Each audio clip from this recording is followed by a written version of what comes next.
डालते हैं। आजा बेटा, आज हम पढ़ रहे हैं सैलरी का लेक्चर नंबर 5। आज टॉपिक पढ़ेंगे पूरा का पूरा हम रिटायरमेंट बेनिफिट। ठीक है, चलो सबसे पहले जो आज हम टॉपिक पढ़ रहे हैं रिटायरमेंट बेनिफिट में, वो है आपका पेंशन। टोटल 7 टॉपिक पढ़ेंगे रिटायरमेंट बेनिफिट में। सबसे पहला टॉपिक हम पढ़ रहे हैं बेटा पेंशन। ध्यान से, आज के टॉपिक में सबसे ज्यादा इंपॉर्टेंट है आपके लिए रिटायरमेंट का डेट, किस दिन आप रिटायर कर रहे हो, दैट इज मोस्ट इंपॉर्टेंट। ठीक है, पहले एक जनरल सी बातें समझो।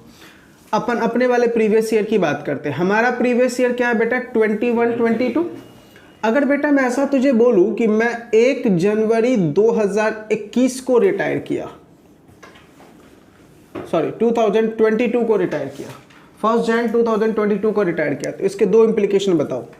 सर अप्रैल से लेके दिसंबर तक मुझे क्या मिलेगी? सैलरी। दिक्कत? अच्छा, जनवरी से मार्च तक क्या मिलेगी? पेंशन। तो आप मुझे बताओ, अगर तुम्हें क्वेश्चन में ये लिखा हुआ है कि तुझे सिर्फ पेंशन निकालना है, तो हम सिर्फ इतने की बात करेंगे। अगर तुझे ये बोल रहा है क्वेश्चन में कि मुझे ग्रॉस सैलरी निकालना है, तो हमें पूरा कंसीडर करना पड़ेगा। यानी अप्रैल से दिसंबर तक की सैलरी लेंगे और जैन से मार्च तक की क्या लेंगे? हम पेंशन लेंगे। इतनी बातें समझ में आ गई? यहां तक कोई डाउट? पक्का? तो हर एक जो भी टॉपिक मैं आपको पढ़ाऊंगा, हर एक टॉपिक में इतनी बात याद रखना कि आज के टॉपिक में retirement date is most important, क्योंकि रिटायरमेंट डेट से पहले क्या होगा? सैलरी, और रिटायरमेंट के बाद क्या होगा? पेंशन होगा, ग्रेच्युटी होगा, पीएफ होगा, जो भी होगा वो सब कब होगा बेटा? रिटायरमेंट के बाद होगा। जो भी होगा वो सब कब होगा? रिटायरमेंट के बाद होगा। ठीक है, चलो अब फुल फोकस करो और साथ में लिखते रहना, क्योंकि इसका हम प्रैक्टिकल समझ करेंगे, सारी इंप्लीकेशन एक साथ समझ में आ जाएगी। हम बात कर रहे हैं बेटा पेंशन की। पेंशन मिलता कब है? After retirement. ठीक है, पेंशन जो होता है वो 2 टाइप्स का होता है। पेंशन जो होता है वो 2 टाइप्स का होता है। एक होता है बेटा कम्यूटेड पेंशन, एक होता है बेटा कम्यूटेड पेंशन। 1 मिनट। हेलो, हाँ तीस जल्दी बोलो लेक्चर में। अरे वहां पे किसी से भी पूछो पल प्लाजा बिल्डिंग कौन सी है। पल प्लाजा के 611 रूम में आ जाओ। पल प्लाजा बिल्डिंग पूछो किसी से भी, पल प्लाजा बिल्डिंग कौन सी है। अच्छा, मैगडी जहाँ पे है ना, वहाँ के जस्ट बाजू में देखो एक बड़ी सी कांच की बिल्डिंग दिख रही है तुम्हें, उसके ऊपर बोर्ड लगा हुआ है रॉयल क्लासेस करके। रॉयल क्लासेस करके बहुत बड़ा बोर्ड लगा होगा।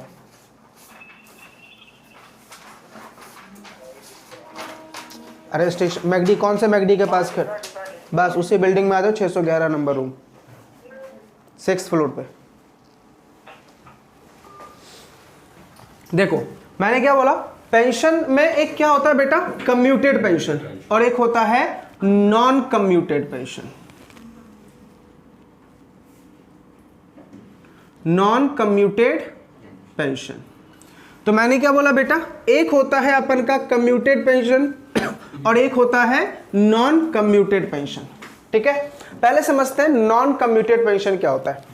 एग्जांपल से समझो, मैं मान लो बेटा जैन के मंथ में रिटायर हुआ, ठीक है, तो जैन के बाद से मुझे पेंशन मिलेगा कितने महीने का? जैन, फैब और मार्च, 3 महीने का मुझे पेंशन मिलेगा। मान लो मैं फरवरी के मंथ में, मान लो मेरा जो पेंशन है वो फिक्स हुआ था 10,000 पर मंथ। पेंशन कितना फिक्स हुआ था? 10,000 पर मंथ। मतलब जैन में कितना मिलेगा? 10,000, फैब में कितना मिलेगा? 10,000, और मार्च में कितना मिलेगा? 10,000। ये जो भी पेंशन मुझे मिल रहा है, इन सबको बोलते हैं अनकम्यूटेड पेंशन। क्या बोलते हैं? Uncommuted pension. ठीक है, लेकिन अगर मान लो फैब के मंथ में जो मेरा 10,000 पेंशन है, मतलब जैन में भी 10,000 पेंशन, मेरा कितना फिक्स हुआ? 10,000। मैं फरवरी के महीने में बॉस के पास जाता हूं और क्या बोलता हूं? सर मैं अपना 60% पेंशन आपको सरेंडर कर रहा हूं, अब आप मुझे 10,000 का पेंशन मत देना, 60% मैं छोड़ रहा हूं, आप मुझे सिर्फ कितना देना? मतलब कितना मिलेगा मुझे? 4,000। अब बोलोगे अमित सर सुबह सुबह आपका दिमाग खराब हो गया है। जब आपका बॉस आपको 10,000 पेंशन दे रहा है तो आपको क्या पड़ी है जो उसको 60% छोड़ रहे हो और सिर्फ क्या मांग रहे हो? 40% पेंशन मांग रहे हो। तो मैं बॉस को क्या बोल रहा हूं सर, 60% जो सरेंडर कर रहा हूं ना, अभी कभी मुझे 5 लाख दे दो। समझा मैंने क्या बोला? जो 60% आप मुझे पेंशन देने वाले हो ना, मैं सरेंडर करता हूं अभी कभी, क्या दे दो? 5 लाख। ये तूने 5 लाख लिया ना पेंशन को सरेंडर करके, उसको बोलते हैं कम्यूटेड। पेंशन को सरेंडर करके जो लमसम अमाउंट लिया, इसको क्या बोलते हैं? कम्यूटेड। अच्छा, अब मुझे बताओ, ये वाला पेंशन तुमने कम्यूट नहीं करवाया, ये वाला पेंशन कम्यूटेड नहीं है, क्योंकि इसका मतलब क्या, जनवरी के महीने में तुम्हारा 10,000 जो पेंशन था वो पूरा मिला, कुछ सरेंडर किया नहीं, तो पूरा पेंशन अनकम्यूटेड। अच्छा, यहां पे कम्यूटेड कितना? 60%, अनकम्यूटेड कितना? 40%, यानी 4,000 अनकम्यूटेड। अब मुझे बता, मार्च में क्या पेंशन मुझे 10,000 मिलेगा? कितना मिलेगा? 4,000। तो मेरी टोटल अनकम्यूटेड पेंशन कितनी? 18,000। और ये बातें समझ में? तो लॉ मेकर ने सिंपल क्या बोला कि जिस पेंशन को तूने सरेंडर करके लमसम अमाउंट लिया, दैट इज कम्यूटेड, और जिसको तूने सरेंडर नहीं किया, ठीक है, वो अनकम्यूटेड। अब अनकम्यूटेड पेंशन पहले क्या होता है उसको लिख लो, ठीक है। सीधा हम कैसे लिखेंगे? Pension which is not surrendered, pension which is not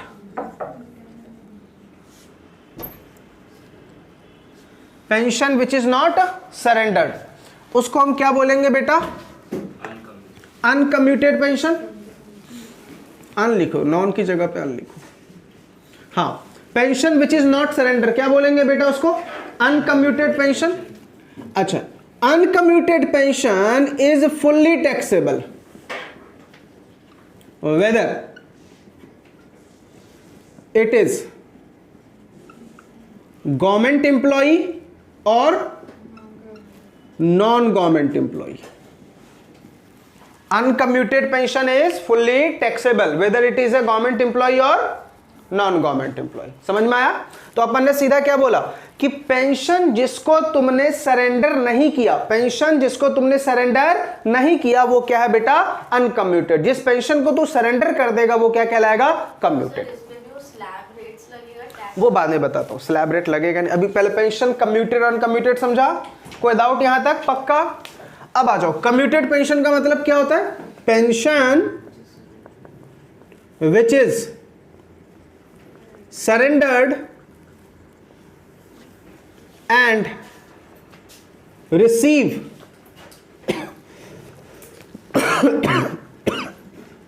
lump sum amount, receive lump sum amount. Pension जो आपने सरेंडर किया है और रिसीव किया है बेटा, क्या? Lump sum amount. इसको हम क्या बोलते हैं? Commuted pension. अब ध्यान से, कम्यूटेड पेंशन की दो बातें हैं बेटा। कौन सी दो बातें हैं? पहला गवर्नमेंट एम्प्लॉय और दूसरा non government employ. Government employ fully exempt, non government employ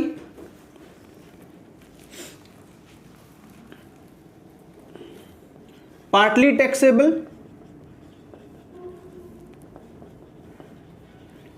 and partly exempt।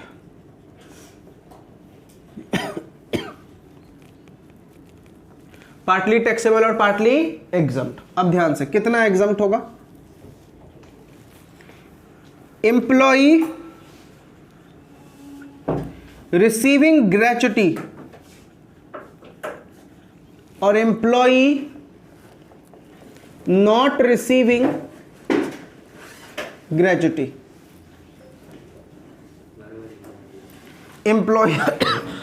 Employ receiving gratuity और एम्प्लॉय नॉट रिसीविंग ग्रेच्युटी।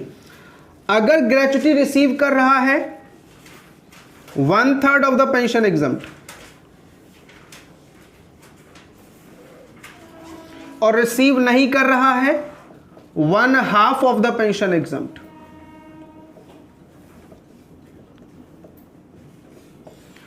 अगर रिसीव नहीं कर रहा है बेटा ग्रेच्युटी तो 1/2 ऑफ द पेंशन एग्जम्प्ट, और रिसीव कर रहा है तो 1/3 ऑफ द पेंशन एग्जम्प्ट। एक मिनट, उल्टा बोल दिया क्या मैंने? बराबर,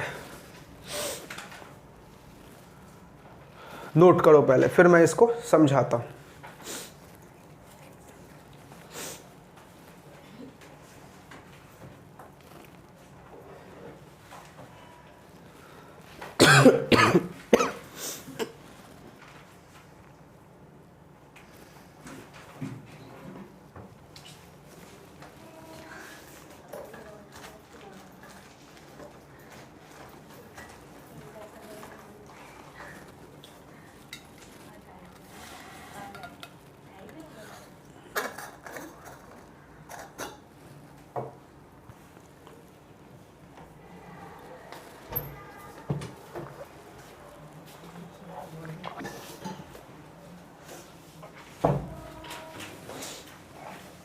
देखो हमने क्या बोला बेटा, पेंशन दो टाइप के, कौन कौन से, कम्यूटेड और अनकम्यूटेड। अनकम्यूटेड पेंशन का मतलब हमने कुछ सरेंडर नहीं किया, सारा पेंशन हम रिसीव कर रहे हैं, that is uncommuted.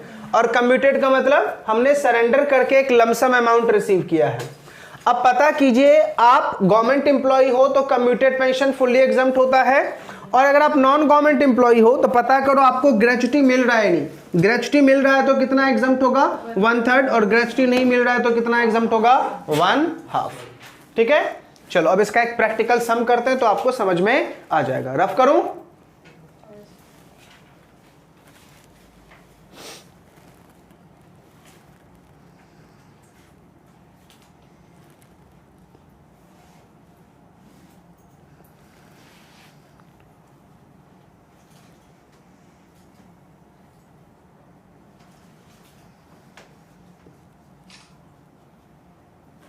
Atish note down कर लिया? चलो क्वेश्चन लिखिए बेटा।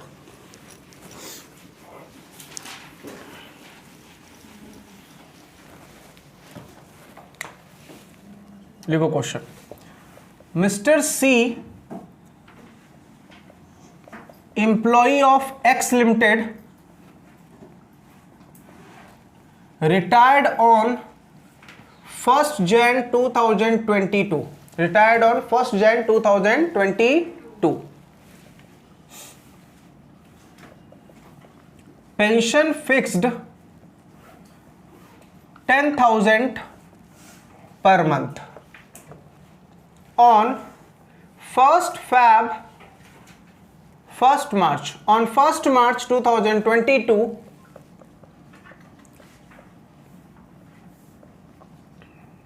he surrendered 70% of the pension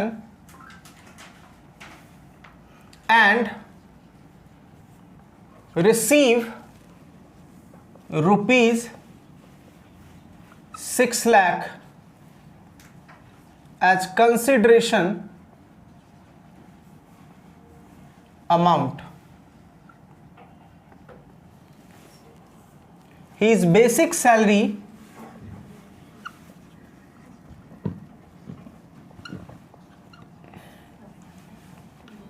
$40,000 per month. His basic salary 40,000 per month. Dearness allowances 10,000 per month. Bonus 20,000 per annum.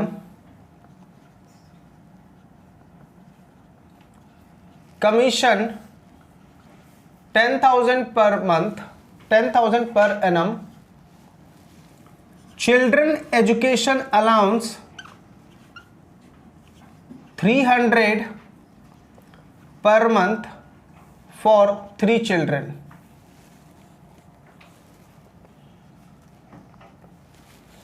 Find out,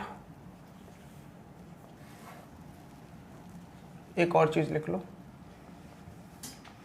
he is receiving RFA, rent free accommodation in Mumbai.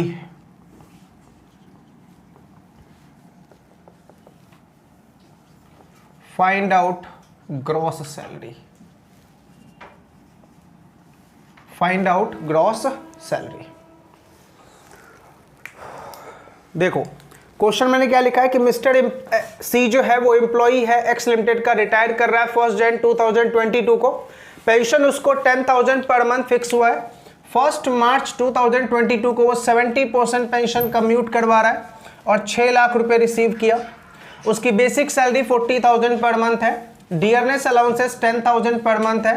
Bonus 20,000 per annum है, commission 10,000 per annum है, children education allowance मिला है 300 per month for 3 children, he is receiving RFA in Mumbai, find out gross salary, find out gross salary. देखो बेटा यहां पे solution,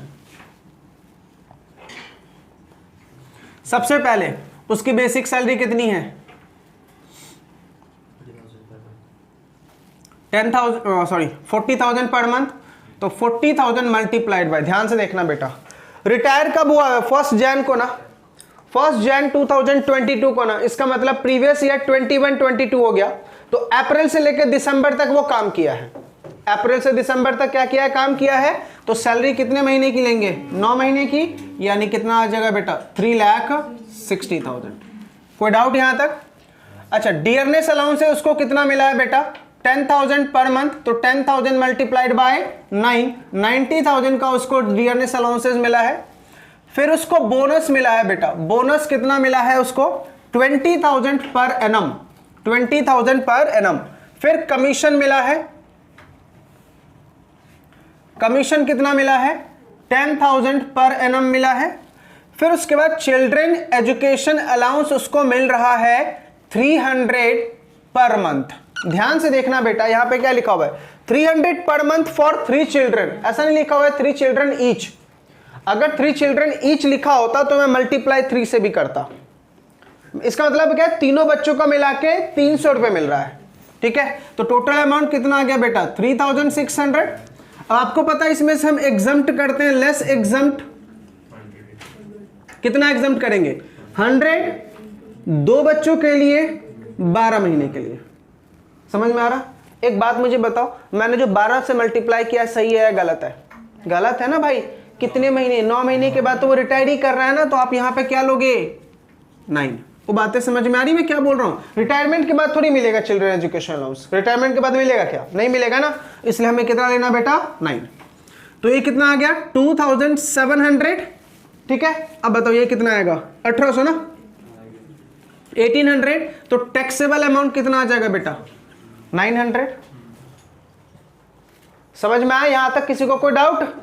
अच्छा, उसके बाद उसको क्या मिल रहा है RFA मिल रहा है कहां बेटा मुंबई में। अब एक बात बता, मुंबई की पॉपुलेशन 25 लाख से ज्यादा है, तो RFA का परसेंटेज कितना होगा 15%।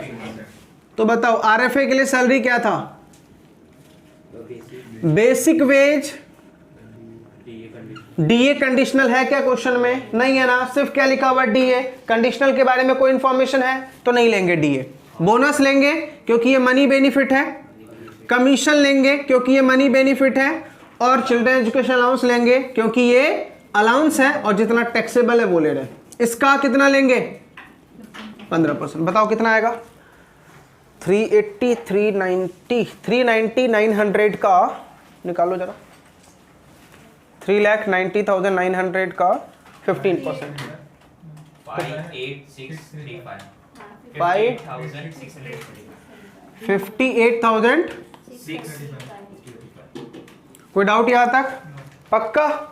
चलिए अब आते हैं हम बेटा पेंशन की बात करते हैं। अब बहुत ही ध्यान से देखना, पेंशन बेटा, पेंशन मुझे मिलेगा कब से? जैन से। तो हमें जैन से लेके मार्च तक की पेंशन की कैलकुलेशन करनी है, ठीक है। पहले बात करो अनकम्यूटेड। पेंशन कितना फिक्स हुआ था बेटा 10,000 पर मंथ। तूने पेंशन को कम्यूट कब करवाया? मार्च में। इसका मतलब जनवरी में तूने पूरा 10,000 रिसीव किया, फरवरी में भी तुमने पूरा 10,000 रिसीव किया, लेकिन मार्च में कितना परसेंट सरेंडर कर दिया 70। तो 70 सरेंडर करने के बाद कितना मिलेगा? ओनली 3,000 मिलेगा ना। 7,000 तो मैं सरेंडर कर दूंगा, तो मेरा अनकम्यूटेड पेंशन बेटा कितना हो गया? बताओ यहां तक किसी को कोई डाउट? अनकम्यूटेड पेंशन कितना हो गया बेटा 23,000। पक्का? चलो अब बात करते हैं कम्यूटेड पेंशन की। अब देखो क्वेश्चन में कहीं भी नहीं लिखा हुआ है कि किस टाइप का एम्प्लॉय है, तो इसको हम क्या मानेंगे नॉन गवर्नमेंट एम्प्लॉय। अब कम्यूटेड पेंशन इसको मिला कितना 30% सरेंडर करके कितना ले रहा है बेटा 6 लाख। 70% सरेंडर करके कितना मिल रहा है बेटा 6 लाख। अब हमने क्या बोला था कि अगर नॉन गवर्नमेंट एम्प्लॉय होगा तो पार्टली टैक्सेबल पार्टली एग्जम्प्ट। बताओ क्वेश्चन में कहीं भी इसको ग्रेचुटी मिल रहा है? नहीं मिल रहा ना, तो कितना एग्जाम्प्ट होगा? 1/2। ठीक है, अब 1/2 कैसे निकालते हैं समझना। लेस करेंगे हम एग्जाम्प्ट, कैसे निकालते हैं 1/2 सुनना। सर कितना सरेंडर किया इसने? 70% सरेंडर किया तो कितना मिला? अगर पूरा 100% सरेंडर कर देता तो कितना मिलता? बताओ कितना आएगा? 8,57,143। ठीक है, ये जो अमाउंट आया ना इसका 1/2 एग्जम्प्ट करना है। बताओ कितना आएगा? 8,57,143 का 1/2 कितना आएगा? 4,28,572। ये एग्जम्प्ट कर देंगे। थोड़ा दूर लिखता हूँ, 1 मिनट रुको।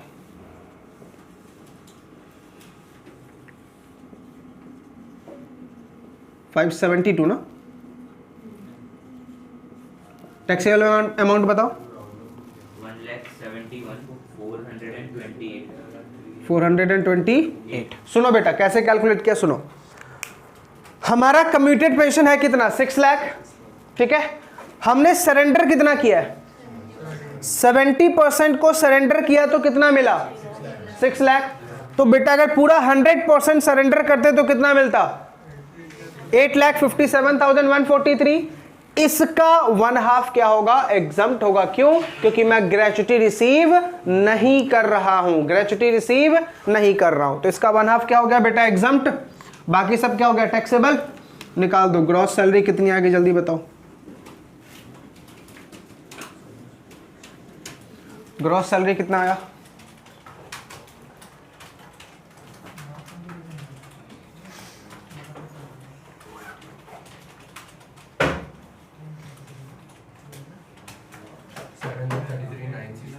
$7,33,963।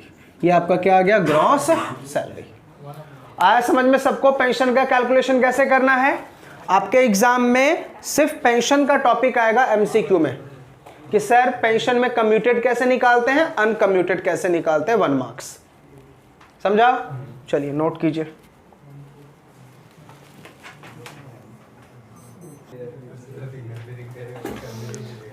चलो अब आ जाओ बेटा, नेक्स्ट टॉपिक हमारा ग्रेचुटी। ये हमारा फर्स्ट टॉपिक बेटा रिटायरमेंट बेनिफिट का खत्म हो गया, दैट इज पेंशन। अभी हम नेक्स्ट टॉपिक रिटायरमेंट बेनिफिट का पढ़ रहे हैं जिसका नाम है ग्रेचुटी। ठीक है, मैं आप लोगों को लॉ में ग्रेचुटी का एक पूरा चैप्टर पढ़ाने वाला हूं, ग्रेचुटी क्या होता है। ठीक है, तो अभी हम इतना समझते हैं ग्रेचुटी जो है एक रिटायरमेंट बेनिफिट है जो रिटायरमेंट के बाद हमें मिलता है। अभी के लिए बस इतना, कैसे मिलता है, क्यों मिलता है, सब हम जब ग्रेचुटी का लॉ वाला चैप्टर पढ़ेंगे तो हम वहां पे डिटेल में सीखेंगे। अब एक बात मुझे बताओ, अगर तुम्हें ग्रेचुटी मिल रहा है तो तुम्हारे लिए तो वो इनकम हो गया, तो डिपार्टमेंट उसके ऊपर क्या लगा देगा? टैक्स लगा देगा। ठीक है, ग्रेचुटी को टैक्स लगाने का बेटा 2 अलग अलग प्रोविजन है। अगर तुम गवर्नमेंट एम्प्लॉय हो तो कैसे लगेगा और नॉन गवर्नमेंट एम्प्लॉय हो तो कैसे लगेगा। करेक्ट है? तो चलिए हम बात कर रहे हैं किसकी बेटा? ग्रेचुटी के। तो हम सीधा यहां पे टैक्स ट्रीटमेंट पढ़ रहे हैं किसका बेटा? ग्रेचुटी का। ध्यान से पहले बात करते हैं बेटा गवर्नमेंट एम्प्लॉय एंड दूसरा non government employ.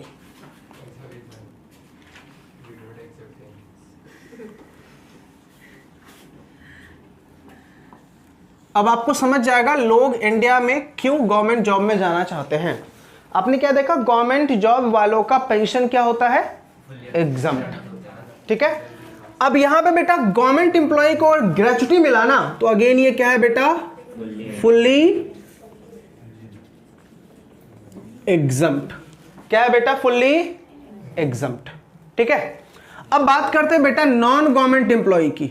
Non government employ में पार्टली टैक्सेबल होगा और पार्टली एग्जम्प्ट होगा, लेकिन पता करो पहले कि क्या वो जो एम्प्लॉय है वो पोगा एक्ट में कवर्ड है या नहीं है। ठीक है, तो पहले हम बात करेंगे कवर्ड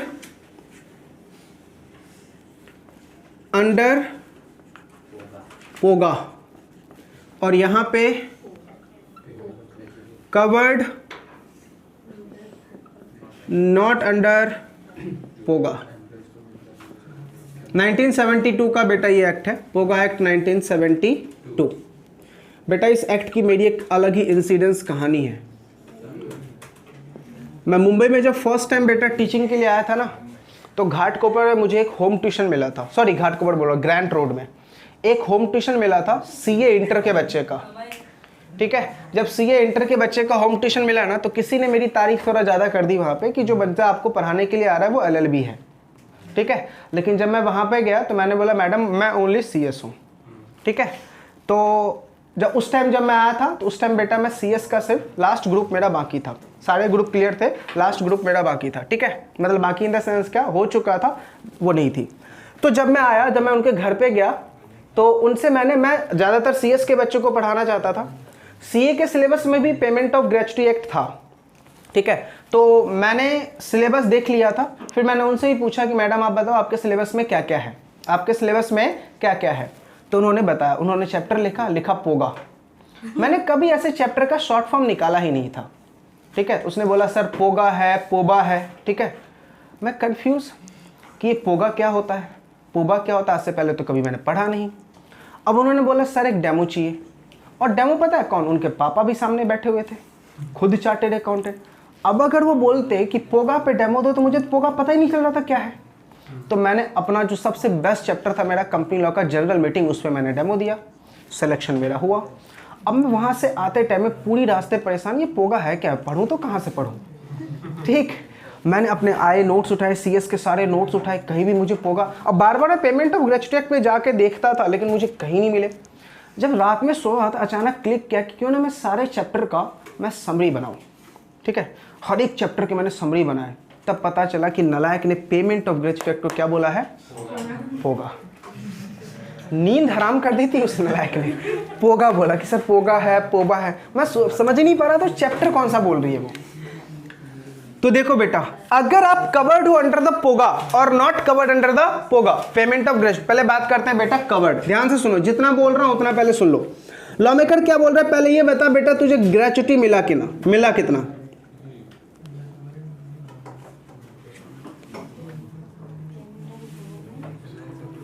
ग्रेच्युटी रिसीव, सबसे पहले ये ले लेना, दोनों एक साथ बताता हूं बेटा। ग्रेच्युटी रिसीव्ड, पहले ये बताओ ग्रेच्युटी आपको रिसीव कितना हुआ है, फिर इसमें से लेस कर देना क्या, एग्जम्प्ट। लेस क्या कर देना बेटा, एग्जम्प्ट। अब ध्यान से, एग्जम्प्ट कितना करना है सुनना। लॉ मेकर क्या बोल रहा है, least of the three, least of three exempt करना। अब ये लीस्ट ऑफ थ्री क्या है, पहला actual gratuity received, actual gratuity received. दूसरा ₹20 लाख, ये बेटा गवर्नमेंट की तरफ से ही फिक्स है, ₹20 लाख ये गवर्नमेंट की तरफ से ही क्या है बेटा, फिक्स है। ₹20 लाख ये गवर्नमेंट की तरफ से ही क्या बेटा, फिक्स है। अब एक यहां पे आपको फॉर्मूला रखना है, 15/7 डिवाइडेड बाई 26। ध्यान सुनो, ग्रेच्युटी जब भी आपको मिलता है वो आपके हाफ मंथ एवरेज सैलरी के ऊपर मिलता है। 15 का मतलब क्या, आधा महीना। ठीक है, अब बोलोगे अमित सर अगर 15 आपने ऊपर लिखा है तो, और बोल रहे हो 15 मंथ एवरेज सैलरी, मतलब 15 डेज एवरेज सैलरी के ऊपर मिलेगा, तो नीचे तो 30 आना चाहिए ना, एक महीना में तो 30 दिन होते हैं, आपने 26 क्यों लिखा। 4 संडे बेटा हमने हटा दिए, एक मंथ में टोटल 4 वीक्स होते हैं, 4 वीक्स में 4 संडे आएंगे, तो हमने उसको हटा दिया। ठीक है, इसलिए हमने यहाँ पे क्या लिखा बेटा, 20। फिर बोलोगे अमित सर ये 7 किस लिए। सुनना बेटा, अगर तुम्हारा रेगुलर एस्टेब्लिशमेंट होगा तो 15, सीजनल होगा तो 7। सीजनल समझते हो ना, like umbrella manufacturing, jacket manufacturing, bricks manufacturing. ठीक है, ये सब क्या है बेटा, सीजनल है, ये सब क्या है, सीजनल फैक्ट्री है। तो लॉ मेकर क्या बोल रहा है, अगर सीजनल है तो 7 डिवाइड बाय 26, रेगुलर है तो 15 डिवाइड बाय 20, दोनों एक साथ कहीं भी नहीं लगेगा, या तो 15/26 होगा या तो 7/26 होगा, multiplied by salary last drawn, salary last drawn, और मल्टीप्लाइड बाय, अब देखना बहुत ही डेंजर वर्ड लिखूंगा, multiplied by rounded year of service, rounded year of service. Rounded year of service का मतलब क्या होता है? अगर तूने 6 महीने से ज्यादा काम किया तो उसको 1 साल मान। फॉर एग्जाम्पल मैंने काम किया है 1 ईयर 9 मंथ, तो इसको क्या मानना है? 2 ईयर। मैंने काम किया है 1 ईयर 6 मंथ, तो इसको क्या मानना है? 1 ईयर। मैंने काम किया है 1 ईयर 2 मंथ्स, तो इसको क्या मानना है? 1 ईयर। 6 महीना से ज्यादा होगा तो उसको साल में कन्वर्ट कर दो, इसको हम क्या बोलते हैं? Rounded year of service. ठीक है, समझा? तो देखो मैं क्या बोल रहा हूं, मैंने क्या बोला, या तो 15/26 होगा या तो 7/26 होगा, multiplied by salary last drawn, यानी जब तू रिटायर कर रहा है उस टाइम तेरी सैलरी कितनी। और ध्यान से बेटा, यहां पे सैलरी का मतलब क्या है? यहां पे सैलरी का मतलब क्या है? तो यहां पे सैलरी का मतलब है basic wage plus dearness allowances. ध्यान से, क्या मैंने कंडीशनल नॉन कंडीशनल ऐसा लिखा? नहीं ना। तो बेसिक वेज प्लस डीए। आज मैं आपको बताऊंगा, आपको पता है अपन ने सैलरी चैप्टर में हर एक जगह पे सैलरी अलग अलग पढ़ा है, आज मैं आपको रटवा दूंगा, आपको रटने की जरूरत नहीं है। सिर्फ 3 ऐसे सिचुएशन है जहां पे सैलरी का डेफिनेशन अलग है, बाकी हर एक जगह पे सैलरी का मतलब same as HRA, basic wage, DA conditional plus fix percentage of commission on sales turnover. सिर्फ 3 ऐसे सिचुएशन है जहां पे तुझे सैलरी अलग दिखेगा, और वो तीनों सिचुएशन हम 2 पढ़ चुके हैं। सबसे पहला आरएफए में सैलरी की डेफिनेशन अलग है, ठीक है, और ये दूसरा बेसिक वेज प्लस डीए, ठीक है। एक और बेटा पढ़ा चुका हूं मैं आपको, पढ़ा चुका हूं, एंटरटेनमेंट अलाउंस। सिर्फ क्या था सैलरी का मतलब? Basic veg. बस ये 3 केसेस ऐसे हैं पूरे सैलरी चैप्टर में जहां पे सैलरी का मतलब अलग है, बाकी सब जगह पे सैलरी क्या ठोक के आना? Basic wage plus DA conditional plus fix percentage of commission on sales turnover. याद रहेगा? 3 सैलरी कौन से? Gratuity covered under POGA, gratuity covered under POGA, दूसरा आरएफए, और तीसरा एंटरटेनमेंट अलाउंस। याद रहेगा? तो देखो हमने क्या बोला, बेसिक वेज प्लस डीए लेना है, तो देखो क्या करना है, 15 divide by 26, 7 divide by 26, multiplied by salary last drawn और multiplied by rounded year of service. ठीक है, ऐसा करके बेटा ये 3 तेरे पास अलग अलग फिगर आ जाएंगे। इन तीनों में से जो भी लेस होगा वो यहां से क्या कर देना? एग्जम्प्ट। बाकी सब क्या हो जाएगा बेटा? टैक्सेबल। जय ये आया क्या पूरा? बाकी क्या हो जाएगा आपका? टैक्सेबल। इतनी बातें समझ में आ गई? ऐसा फॉर्मूला तुम कब लगाओगे? जब तुम पोगा एक्ट में कवर्ड हो। करेक्ट है? अब आजा बेटा, नॉट कवर्ड अंडर द पोगा। अब क्या करना है तुझे? यहां पे बेटा फॉर्मूला तो सेम है, लेस एग्जम्प्ट। कितना एग्जम्प्ट करेंगे? Least of 3, least of 3। पहला पॉइंट बेटा, एक्चुअल ग्रेचुटी रिसीव्ड, दूसरा रुपीज 20 लाख। अब तीसरा बेटा बस फॉर्मूला चेंज होगा, बाकी सब कुछ देखो सेम है अभी तक। क्या है फॉर्मूला? 15 divided by 30। यहां पे 15 डिवाइडेड बाय 30 है, 7 वाला सिलसिला यहां पे नहीं है, और यहां पे 4 संडे एक्सक्लूड भी नहीं किया गया है। मल्टीप्लाइड बाय, अब यहां पे सैलरी का डेफिनेशन अलग है, ध्यान से। 10 मंथ एवरेज सैलरी, क्या लेना है यहां पे? 10 मंथ एवरेज सैलरी। ठीक है, अभी इसको डिटेल में समझाता हूं क्या है ये। और multiplied by completed year of service, completed year of service. ठीक है, इन तीनों में से जो भी लेस होगा वो यहां से क्या कर देंगे? एग्जम्प्ट। बाकी सब क्या हो जाएगा? टैक्सेबल। ठीक है, अब यहां पे बेटा मेरे स्पेस नहीं है, तो ये वाला जो सैलरी है ना बेटा, ये सैलरी, इसको मैं डिफाइन कर रहा हूं यहां पे। देखो सैलरी का मतलब क्या है, सुनो। सैलरी का मतलब है यहां पे same as HRA, same as HRA, मतलब basic wage plus DA conditional plus fix percentage of commission on sales turnover. लेकिन तुझे लेना कितने महीने का है? ओनली 10 महीने का। अबे 10 महीने कहां से?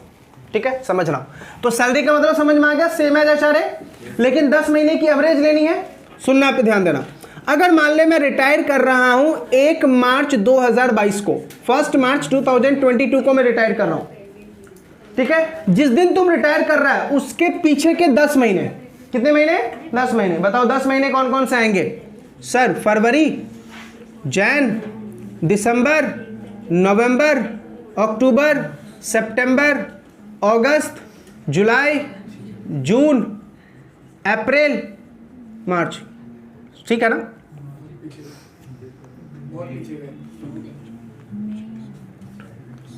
अप्रैल तक, ठीक है। इस 10 महीने की क्या लेनी है तुम्हें? 10 महीने की क्या लेनी है? Basic veg. 10 महीने की क्या लेनी है? डीए, ओनली कंडीशनल वाला। 10 महीने का क्या लेना है? Fix percentage of commission. किसका बेटा? सेल्स टर्नओवर, ठीक है। 10 महीने की ले लेना और फिर क्या कर देना? डिवाइड बाय 10, तभी तो एवरेज निकलेगा। डिवाइड बाय 10, तभी क्या निकलेगा बेटा? एवरेज निकलेगा। तो 10 महीने की क्या लेनी है तुम्हें? Average salary. तो यहां पे जो बेटा मैंने आपको 10 मंथ एवरेज सैलरी बोला, उसका कैलकुलेशन मैंने यहां पे बताया। मैंने सिंपल क्या बोला कि आपको सैलरी तो लेनी है सेम एज एचआरए वाली, और कैसे लेनी है? जिस मंथ में तुम रिटायर कर रहा है उसके पीछे के 10 महीने, ठीक है। अब इसे पूछ रहा है, अमित सर छोटा सा डाउट पूछूं, सर आपने यहां पे क्या बोला कि मैं 1 तारीख को रिटायर कर रहा हूं। सर अगर मान लो 1 की जगह मैं 17 तारीख को रिटायर करता तो 17 से पीछे के, मतलब मार्च 17 से फरवरी 17, फरवरी 17 से जनवरी 17, जनवरी 17 से दिसंबर 17, दिसंबर 17 से नवंबर 17। समझ में आ गया? पूरे 30 दिन का आपको महीना लेना है। आ रही है बातें समझ में या नहीं? तो अगर मान लो मंथ के एंड में या मंथ के बिगिनिंग में रिटायर होते हो तो कैलकुलेशन थोड़ा इजी हो जाता है, ठीक है। लेकिन मंथ के मिड में रिटायर करते हो तो कैलकुलेशन थोड़ा क्या हो जाएगा बेटा? टिपिकल। पता है ऐसा टिपिकल कब होगा? जब सैलरी में फ्लक्चुएशन है, और सैलरी में कोई फ्लक्चुएशन ही नहीं है। 10,000 की 10,000 ही सैलरी है। मान लो 4 महीने सैलरी थी, 11,000, फिर हुई 12,000, फिर हुई 15,000, तो सैलरी में फ्लक्चुएशन है ना, तो आपको निकालने में दिक्कत आएगी। अदरवाइज कोई दिक्कत है क्या? मान लो तुम्हारी सैलरी 10,000 पर मंथ है, 10,000 इंटू 10 डिवाइड बाय 10 आएगा कितना? तो दिक्कत नहीं आएगी। आ रही है बातें समझ में? बताओ पूरा चार्ट समझ में आया? एक बार चार्ट को रिकैप कर लेते हैं। गवर्नमेंट एम्प्लॉय फुल्ली, ऐसा क्यों? बिकॉज दे आर सरकारी दामाद, बिकॉज दे आर सरकारी दामाद। दामादों की स्वागत अच्छे से होती है ना, ये बेटा सरकारी दामाद है इसलिए इनकी क्या होती है? फुल्ली की फुल्ली एग्जम्प्ट, ठीक है। अब आजिए non government employee covered under the POGA, not covered under the पोगा।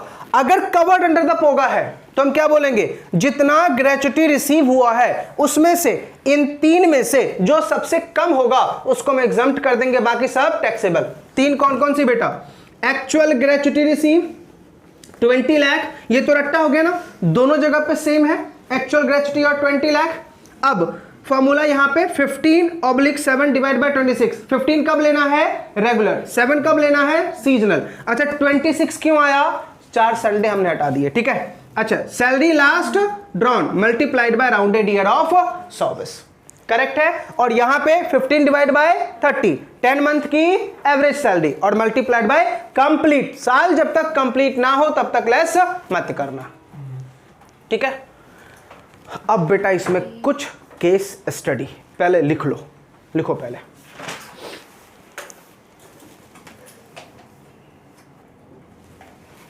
आ जाओ, इसमें कुछ इंपॉर्टेंट बातों को सीखो, समझ, ये मिटा दो ना, ध्यान से सुनो बेटा। लॉ में मैंने आपको बोला था ना ग्रेच्युटी का लॉ में पढ़ाऊंगा। लॉ में बेटा एक बात लिखी हुई है कि ग्रेच्युटी तब मिलता है जब आपका 5 years of completed year of service होगा। क्या होगा? 5 साल का कंप्लीटेड ईयर ऑफ सर्विस होगा तो ही आपको ग्रेच्युटी मिलेगा, अदरवाइज आपको ग्रेच्युटी नहीं मिलेगा, ठीक है। अब यहां पे बहुत सारी बातें समझना। सर 5 साल का कंप्लीटेड ईयर ऑफ सर्विस होना चाहिए, क्या होना चाहिए? 5 साल का कंप्लीटेड ईयर ऑफ सर्विस। सुनो, हमारी ग्रेच्युटी एक्ट आई थी बेटा 1972 में। अगर मान लो मैंने 1972 से पहले 3 साल पहले काम किया और 1972 यानी ग्रेच्युटी आने के बाद 2 साल काम किया, देखा जाए तो मेरा 5 साल हो चुका है, देखा जाए तो मेरा 5 साल हो चुका है, am I eligible for gratuity? Law maker ने बोला यस, लॉ मेकर ने बोला yes, you are eligible for gratuity. ठीक है, अब एम्प्लॉयर्स ने इसका लूपहोल निकाल दिया। एम्प्लॉयर मुझे बताओ, एम्प्लॉयर क्या बोल रहा है, 5 साल अगर ये बंदा टिक गया तो मुझे क्या देना पड़ जाएगा, ग्रेचुटी, और गवर्नमेंट की तरफ से ये मैंडेटरी है तो मैं ग्रेचुटी देना मुझे पड़ जाएगा। तो एम्प्लॉयर पता है क्या करता है, और एम्प्लॉय भी है स्मार्ट, एम्प्लॉय ने कसम खा रखी हो जाए कुछ भी हो जाए मैं 5 साल काम करूंगा, ग्रेचुटी लूंगा, tata and bye bye. Employer बोला बेटा तेरे से ज्यादा स्मार्ट मैं हूं। ठीक है, अब देखो एम्प्लॉयर का फंडा। मान लो सोमेश किसी कंपनी में जॉब करने के लिए गया। ठीक है, सोमेश ने मान लो टाटा कंपनी में 20 इयर्स जॉब की है, कितने, 20 साल। ठीक, लेकिन पता कैसे, इसका जितना भी एग्रीमेंट बना ना, पहला एग्रीमेंट बना 3 साल का, फिर वो एग्रीमेंट रिन्यू हुआ 4 साल, फिर एग्रीमेंट रिन्यू हुआ 3 साल, फिर एग्रीमेंट रिन्यू हुआ 4 साल, फिर एग्रीमेंट रिन्यू हुआ 2 इयर्स। किसी भी ऐसे कर करके सोमेश ने 20 साल काम किए हैं। लेकिन मुझे बताओ क्या कोई भी ब्लॉक इसका 5 सालों का है? क्या कोई भी ब्लॉक 5 सालों का है? अब सोमेश जाता है अपने बॉस के पास, बोलता है सर मुझे ग्रेचुटी दे दो, क्योंकि ग्रेचुटी एक्ट में क्या लिखा हुआ है, 5 साल का कंटिन्यूअस सर्विस होना चाहिए। सर मैंने तो 20 साल काम किए। बोला बेटा तेरा कहना बहुत ही सही है, लेकिन एक बात बता, तूने किसी भी ब्लॉक में 5 साल काम किया क्या? नहीं ना, तो you are not eligible for gratuity, you are not eligible for gratuity. Somesh बोला सर ये तो गलत बात है, 20 साल तो मैंने काम किए ना। ठीक है, 5 साल से ज्यादा है ना? बोला नो डाउट तूने 20 साल काम किया, लेकिन क्या किसी भी ब्लॉक में 5 साल किया क्या? नहीं ना। सोमेश ने केस फाइल कर दिया। बताओ सोमेश जीतेगा या नहीं जीतेगा? क्या आएगा? मान लेते हैं आप लोग सुप्रीम कोर्ट के जज, क्या रिप्लाई देते सोमेश को? जल्दी बताओ, इमेजिन कीजिए आप लोग सुप्रीम कोर्ट या हाई कोर्ट के जज हैं, क्या जजमेंट देते? क्या सोमेश को ग्रेचुटी मिलना चाहिए?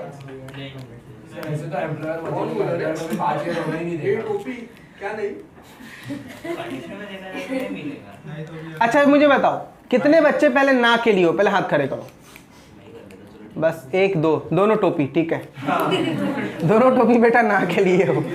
अच्छा बताओ कितने बच्चे हाँ के लिए हो?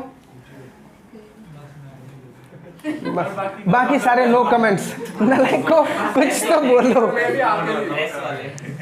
अच्छा चलो ठीक है, आतिश बेटा तुमने बोला हाँ सर, क्या सोच के हाँ बोला? हाँ अनिकेत तुमने बोला हाँ, क्या सोच के हाँ बोला? क्या ऐसा देखा ग्रेचुटी में तुझे लगा ना हाँ सोमेश को मिलना चाहिए?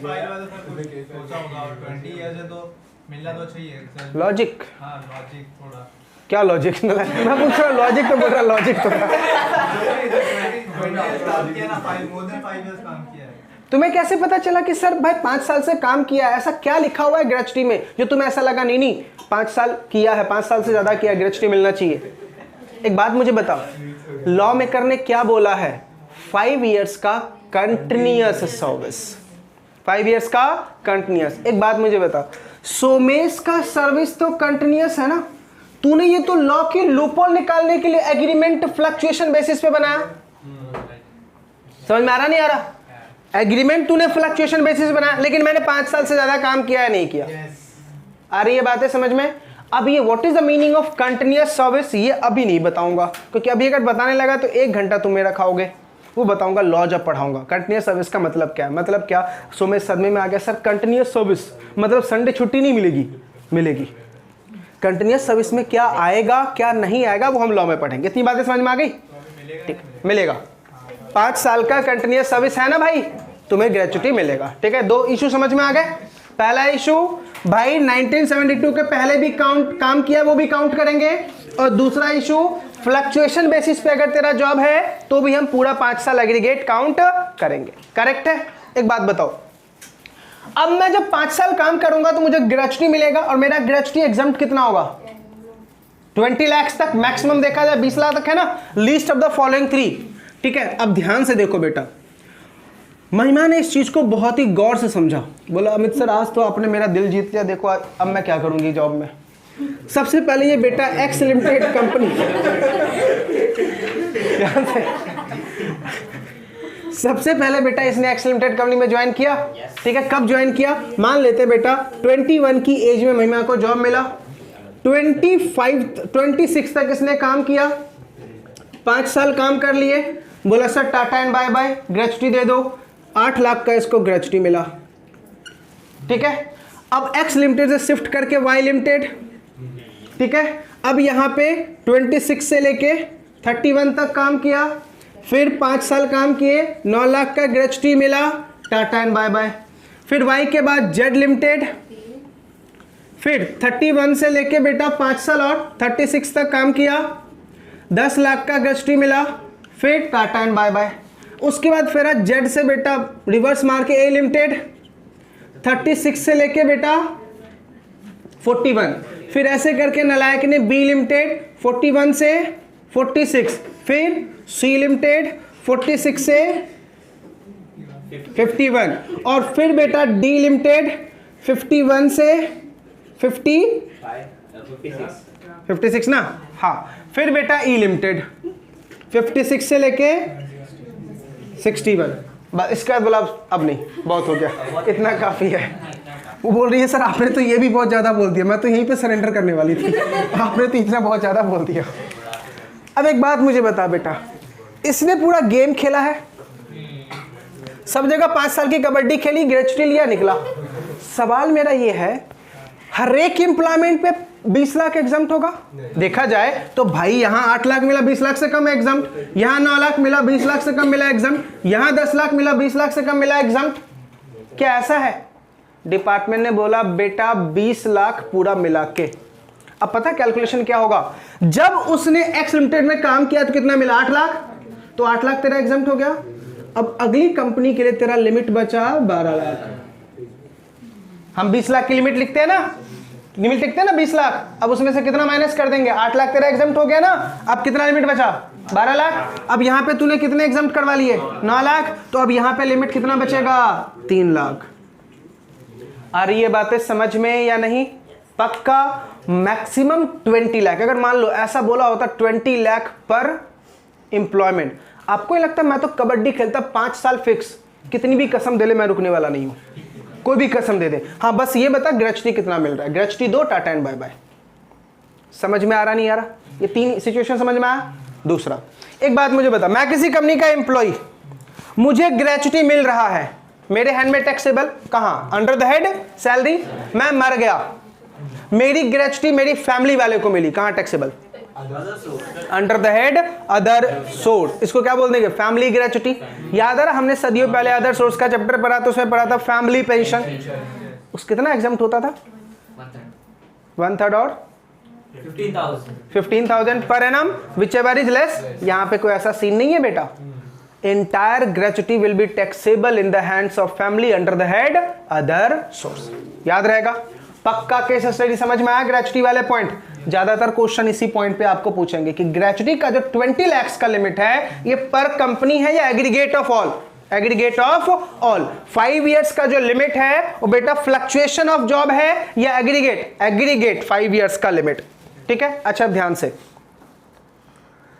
मैंने रिलायंस में 3 साल काम किए, मुझे ग्रेच्युटी मिलेगा? नहीं मिलेगा। चलिए, अब मैंने टाटा में 5 साल काम किए, ग्रेच्युटी मिलेगा? अब एक बात मुझे बता, कंटिन्यूअस सर्विस कितना? 8 इयर्स। कोई नहीं बोलेगा शिवानी बेटा बताओ क्यों बोला फटाक से 8 इयर्स? आंसर आपका बिल्कुल सही है, कुछ तो सोचा होगा बोलने टाइम में, सर 8 इयर्स। आंसर बिल्कुल करेक्ट है सर, 8 इयर्स। लेकिन क्यों? करेक्ट बेटा, लॉ मेकर ने क्या बोला? 5 साल का कंटिन्यूअस सर्विस। ये बोला कौन सी कंपनी में? नहीं ना, 5 साल का सर्विस। तो इससे करेक्ट क्या निकला कि अगर तूने एक कंपनी में 2 साल काम किए, दूसरे कंपनी में 3 साल काम किए, तो तेरा कंटिन्यूअस कितना हो गया? 5 साल। अब बोलोगे अमित सर ये बात बताओ, पे कौन करेगा? ओ बेटा, पे करने की बात तो हम कैलकुलेशन करेंगे जिस कंपनी से रिटायर कर रहे हैं, उससे कोई फर्क नहीं पड़ता बेटा, वो सारी भावनाएं भूल जाओ। ये लॉ मेकर की ड्राफ्टिंग में थोड़ी सी लकुना है। 5 साल का उन्होंने कंटिन्यू सर्विस बोला, अब 5 साल के सर्विस में बहुत सारे जजमेंट उन्होंने दे दिए। बोला पिछले एम्प्लॉयमेंट से अगर तुमने काम किया, वहां से ग्रेच्युटी नहीं मिला, तो वो कंटिन्यू सर्विस में काउंट किया जाएगा। लेकिन मान लो पिछले कंपनी में रिलायंस में 7 साल काम किया, ग्रेच्युटी ले लिया, अब टाटा में 2 साल, अब मेरा कंटिन्यूस सर्विस 9 साल नहीं है, 2 साल ही है, क्योंकि रिलायंस से ग्रेचुटी में ले चुका हूं। वो बातें समझ में आ रही है नहीं आ रही? पक्का? तो ज्यादातर क्वेश्चन बेटा एग्जाम में इस सिचुएशन पे पूछेगा, और ये क्वेश्चन लॉ में भी आ सकता है और टैक्स में भी। बातें समझ में आ गई? पक्का? कैलकुलेशन करें एक? चलिए एक क्वेश्चन बेटा कर लेते हैं, किसका? ग्रेचुटी का कैलकुलेशन, क्योंकि हमारी सांसें फूलती कहाँ है बेटा?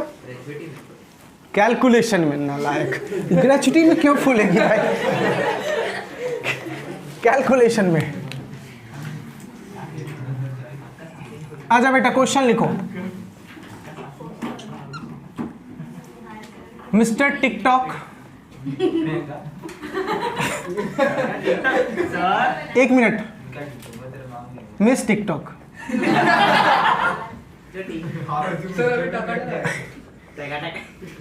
लिखो। Miss TikTok employ of Y limited, salary 90,000 per month, DA 10,000 per month, bonus 500 per month,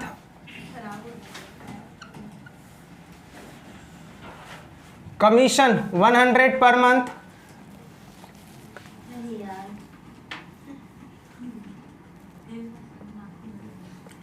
gratuity 9 lakh, retired on 1st July 2021, retired on 1st July 2021, find out gross salary, retired on 1st July 21, find out gross salary। चलिए यहां पे बनाते हैं बेटा।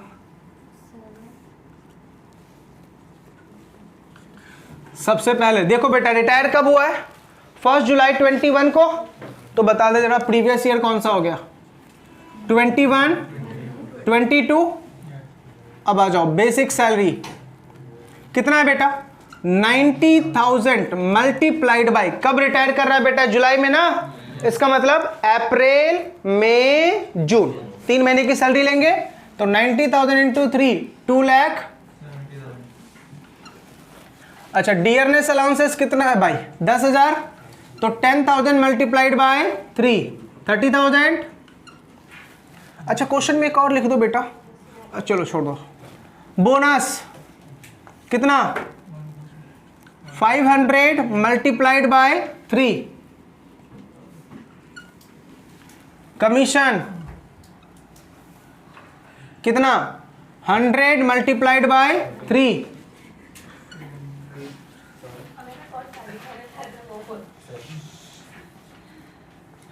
Gratuity कितना receive हुआ है बेटा? 9 लाख। अब यहां से हम लेस क्या करेंगे? एग्जम्प्ट। लेस क्या करेंगे बेटा? एग्जम्प्ट। चलिए अब मुझे बताओ, क्वेश्चन में कहीं मैंने लिखा है पोगा एक्ट में कवर्ड और नॉट? तो क्या मानेंगे इसको? Not covered. कवर्ड होगा तो लिखा होगा, नहीं कुछ लिखा हुआ है तो नॉट कवर्ड। ठीक है, अब आ जाओ लेस करेंगे एग्जम्प्ट। जल्दी बताओ, पहला अमाउंट क्या था? क्या था फॉर्मूला में? पहला अमाउंट कितना मिला? 9 लाख मिला। दूसरा अमाउंट क्या था? 20 लाख। तीसरा फॉर्मूला बताओ? 15 डिवाइडेड बाय 30। क्यों? क्योंकि सर नॉट कवर्ड है ना। Multiplied by salary 10 months। चलो बताओ, यहां पे सैलरी का मतलब बताओ। सैलरी का मतलब क्या बेटा? Basic wage plus DA conditional. क्या डीए कंडीशनल है? नहीं है ना, तो nil. Plus fix percentage of commission on sales turnover, है क्या वो? अब बोलोगे अमित सर एक बात बताओ, आपने क्या बोला था? 10 मंथ एवरेज सैलरी ना, ये 270 क्यों लिया? वो तो 3 महीने की है। वो बातें कुछ समझ में नहीं मैं क्या बोल रहा हूं? अपने को कितने महीने की सैलरी लेनी है? 10 महीने की ना, तो बेटा यहां पे 270 नहीं लिखेंगे, सीधा क्या लिखेंगे? सैलरी 90,000। ठीक है, तो अब मेरा सैलरी कितना गया? ये दोनों तो नील है, तो 90,000 मल्टीप्लाइड बाय 10 डिवाइड बाय 10, कितना आ गया 90,000 आ गया मेरा एवरेज सैलरी। तो यहाँ पे कितना लिखेंगे 90,000। वो बातें समझ में आ रही है नहीं आ रही? एक बात मुझे बताओ, रिटायर कब किया? जुलाई ना, जुलाई से पीछे के 10 महीने क्या सैलरी में कोई फ्लक्चुएशन है? नहीं है ना।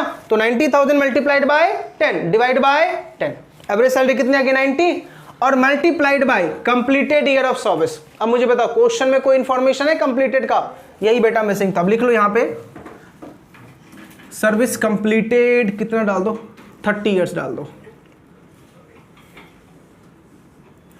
Completed year of service 30। तो यहां पे क्या लिखेंगे 30। बताओ अमाउंट बताओ कितना आया जरा।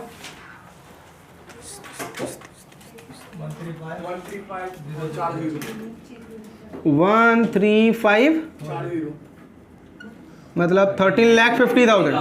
अच्छा बताओ इन तीनों में से सबसे लेस कौन सा हो गया? 9 लाख लेस हो गया। तो यहां से माइनस कितना कर देंगे 9 लाख। टैक्सेबल कितना? टैक्सेबल कितना बेटा? नहीं। समझा ग्रेच्युटी का कैलकुलेशन? अब आ जाए टोटल अमाउंट कितना बेटा? 3,18,000 ना।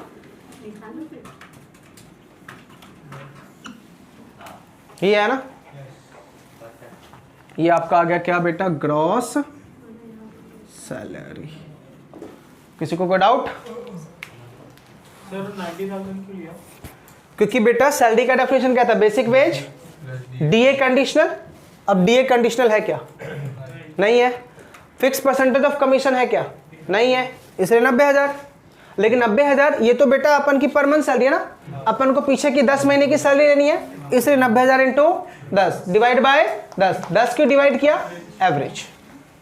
अगर सैलरी में फ्लक्चुएशन होता तो हम फ्लक्चुएशन करते, मान लो 3 महीने की सैलरी 30,000, फिर 2 महीने की सैलरी 25,000, फिर 4 महीने की सैलरी 35, तो वैसे करते।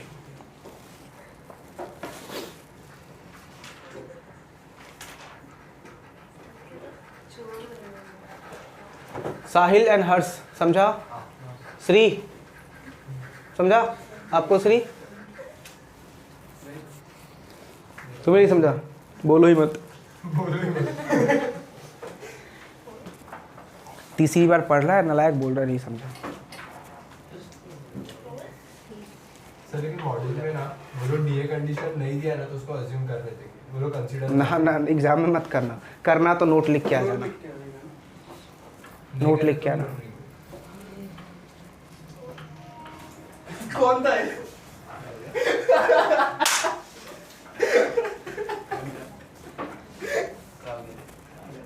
ग्रुप अभी देगा। चले तो 2 बेटा हमने कंप्लीट कर लिया। कौन कौन सा? पेंशन और ग्रेच्युटी। थर्ड बेटा most and most typical, that is leave encashment received.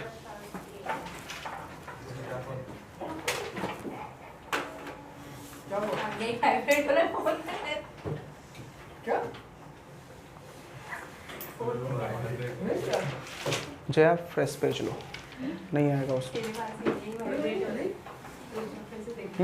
Formula आ सकता है, लिख लो। चलो बेटा रफ करो, बताना।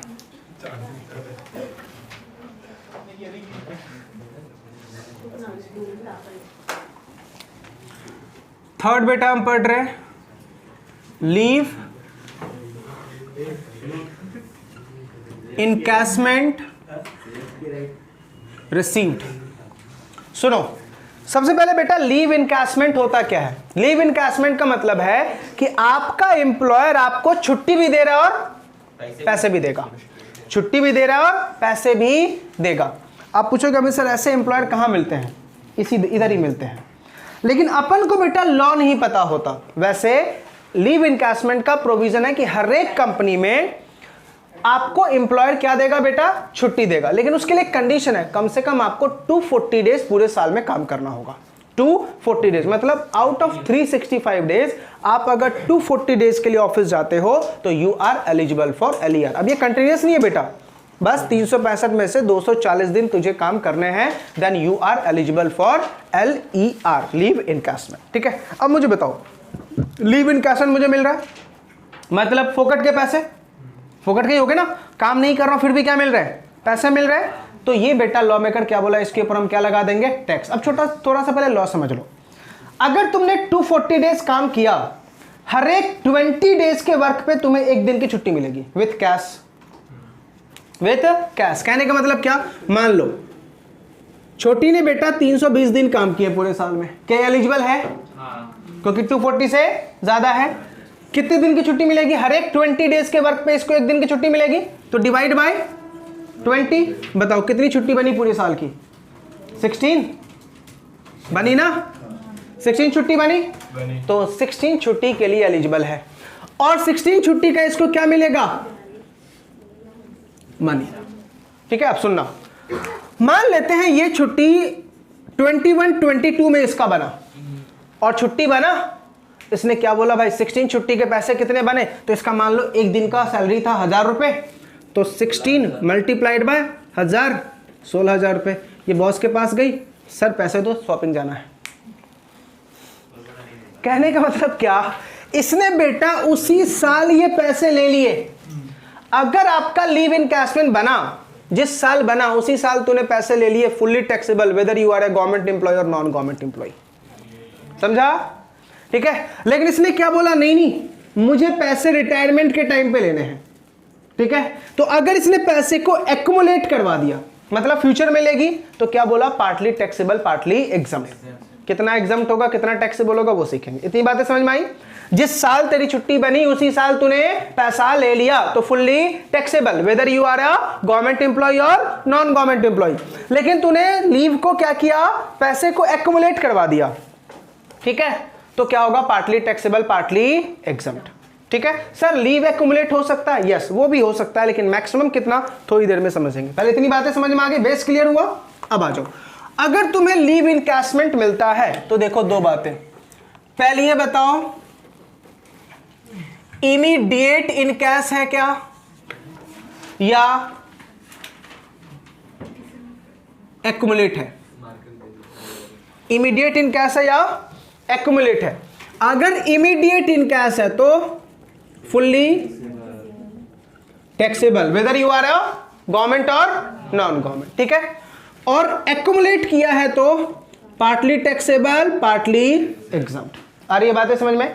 इमीडिएट इनकैश है तो फुल्ली टैक्सेबल, और एक्युमुलेट किया है तो पार्टली टैक्सेबल पार्टली एग्जम्प्ट। कितना टैक्सेबल कितना एग्जम्प्ट, इस बात को समझो। हमने क्या बोला, पार्टली टैक्सेबल पार्टली एग्जम्प्ट। तो पहले क्या लिखोगे, लीव इनकैशमेंट रिसीव, बताओ कितना मिला है। ठीक है, अब इसमें से लेस करोगे क्या बेटा, एग्जम्प्ट। कितना एग्जम्प्ट होगा सुनना, पहला एक्चुअल लीव इनकैशमेंट रिसीव, दूसरा ₹3 लाख, ₹3 लाख ये बेटा गवर्नमेंट की तरफ से फिक्स है, और तीसरा 10 multiplied by average salary,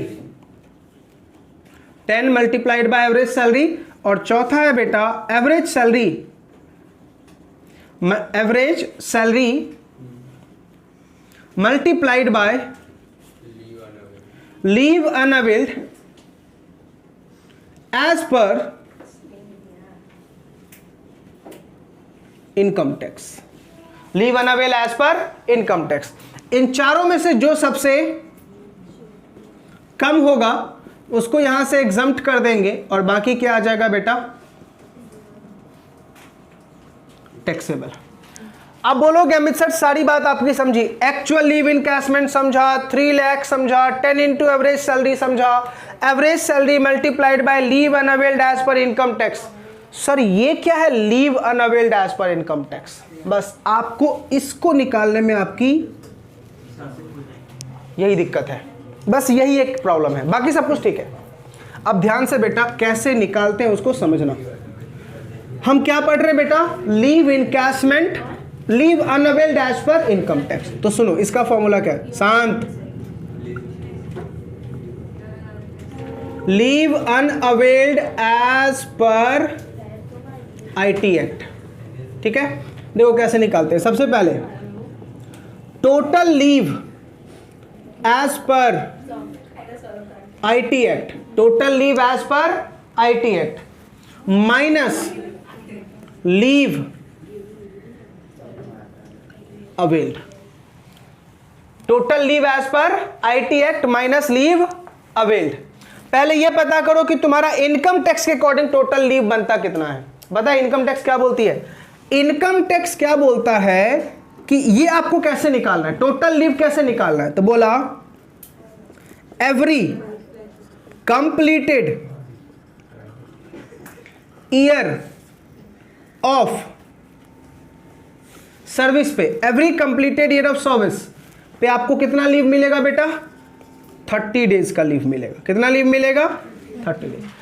company तुझे कितना भी छुट्टी दे, लेकिन इनकम टैक्स में कैलकुलेट करने टाइम में, मान लो कंपनी तुझे बोल रही है एक साल में, एक साल कंप्लीट होने पे मैं 50 दिन की छुट्टी दूंगा, वो किसने दिया है? कंपनी। इनकम टैक्स सिर्फ कितना मानेगा? 30। इनकम टैक्स कितना मानेगा? 30। तो तुम्हें करना क्या है? Every completed year of service पे 30 दिन की छुट्टी। तो मान लो तुम्हारा कंप्लीटेड ईयर ऑफ सर्विस है 20 ईयर्स मल्टीप्लाइड बाय 30, कितने दिन की छुट्टी बनी? 600 डेज की तुम्हारी छुट्टी बनी।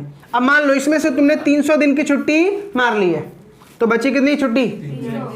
डिवाइड बाय 30, मंथ में आ गया कितना बेटा? 10 मंथ। यही यहां पे लेना है, leave unavailed as per income tax 10 months. आई बात है समझ में? बोलोगे सर ये कौन सा टेक्निकल कंप्यूटेशन था? बहुत इजीली समझ में आ गया। अभी बेटा क्वेश्चन करेंगे तब समझ में आएगा। या यस मिलेगा। और यहां पे सैलरी का मतलब बेटा सेम एज एचआरए। सैलरी का मतलब यहीं पे लिख देता हूं, सेम एज एचआरए। छोटी बोल रही अमित सर हम भी एग्जाम में ऐसा लिख के आ जाए, salary mean same as HRA.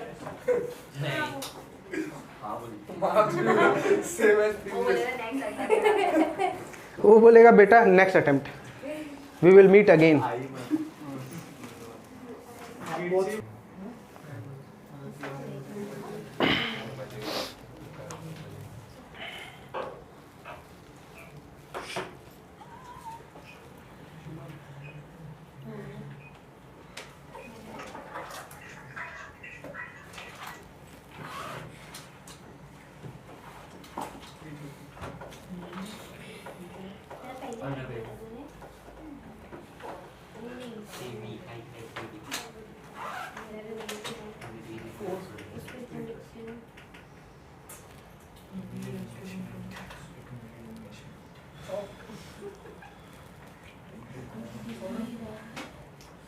Total leave as per income tax, total leave as per income tax act minus leave availed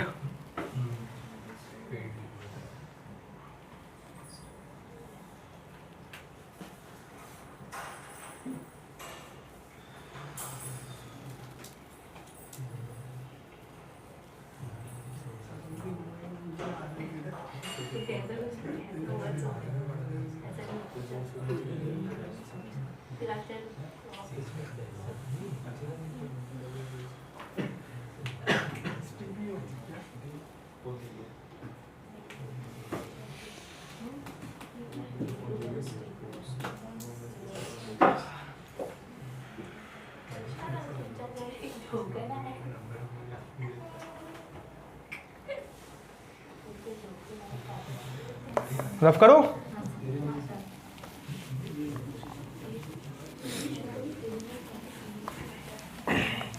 चलो अब एक क्वेश्चन लिखते हैं और फिर इसका कैलकुलेशन करेंगे।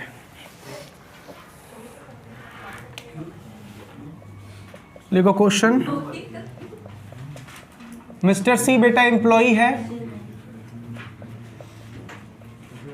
रिटायरमेंट डेट है आपका 1 Feb 2022।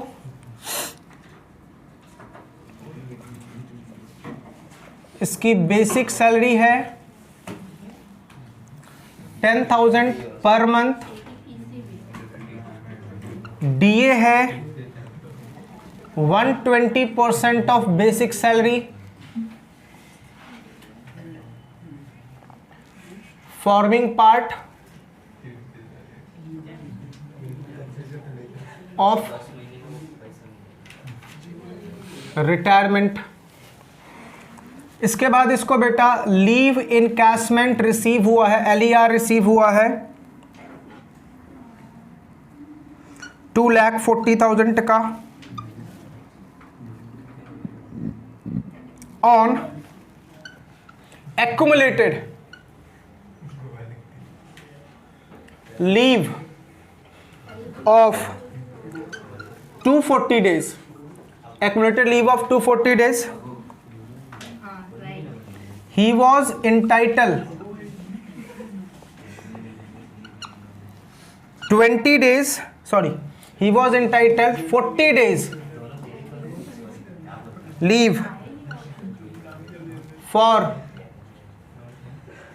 every completed year of service.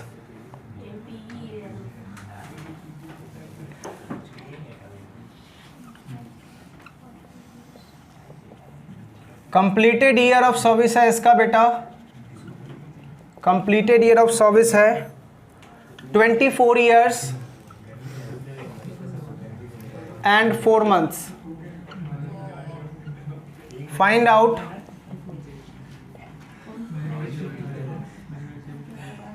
Gross salary. Find out करना बेटा क्या तुम्हें, ग्रॉस सैलरी.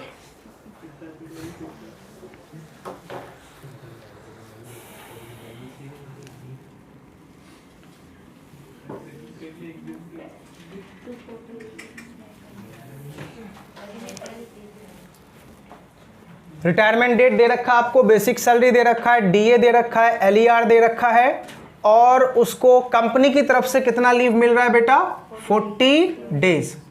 40 डेज. ठीक है. चलिए सबसे पहले बेटा उसको बेसिक सैलरी कितनी मिल रही है, 10,000. अच्छा वो रिटायर कब हुआ है बेटा, 1 फरवरी को, मतलब 10 महीने की सैलरी. अच्छा DA कितना मिल रहा है, जो सैलरी है उसका 120%. बताना कितना होगा बेटा, 1 लाख का 120%, 1,20,000 है ना, 1,20,000. अच्छा LER कितना मिल रहा है बेटा उसको, 2,40,000. अब इसमें से तुम लेस क्या करोगे, एग्जम्प्ट. लेस क्या करोगे बेटा, एग्जम्प्ट. ठीक है. कैसे निकालना है सुनो, इसका पहले मैं यहां पे आपको वर्किंग नोट बनाता हूं.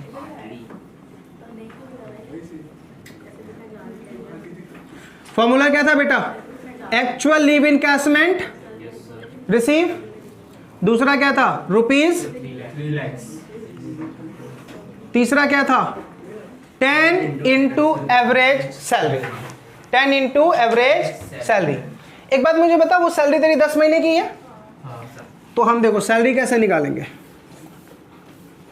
Salary equal to basic wage plus DA conditional plus percentage of commission. तो हमारा बेसिक वेज कितना दे रखा है, 1 लाख, प्लस DA कितना दे रखा है, 1,20,000, और कमीशन तो नील है, डिवाइडेड बाय 10. समझ में आ रहा नहीं आ रहा, 22,000 आ गया. तो 22,000 मेरा एवरेज सैलरी आ गया. तो ये कितना आ गया, 2,20,000.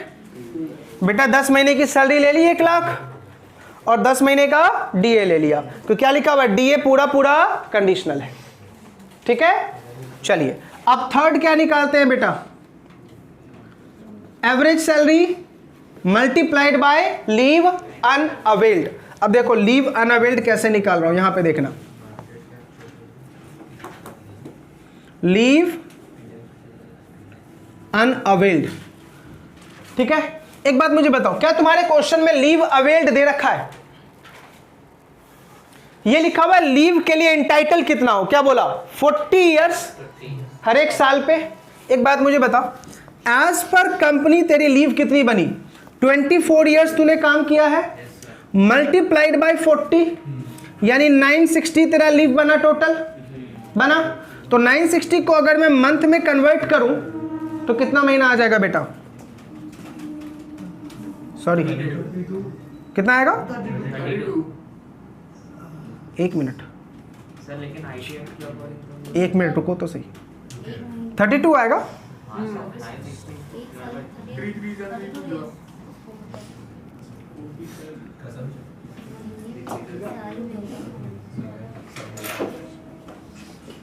960 32 मंथ्स आया बेटा। यस सर, ये किसके अकॉर्डिंग है? ये कंपनी के अकॉर्डिंग ये कंपनी के अकॉर्डिंग। लेकिन हमें कंपनी वाला चाहिए क्या? हमें कौन सा वाला चाहिए बेटा? अब एक बात बता, तेरी टोटल लीव बनी कितनी? 960। उसमें से तूने एक्युमुलेट कितना कर रखा है? 240। इसका मतलब तुझे फ्यूचर में इतना मिलने वाला है।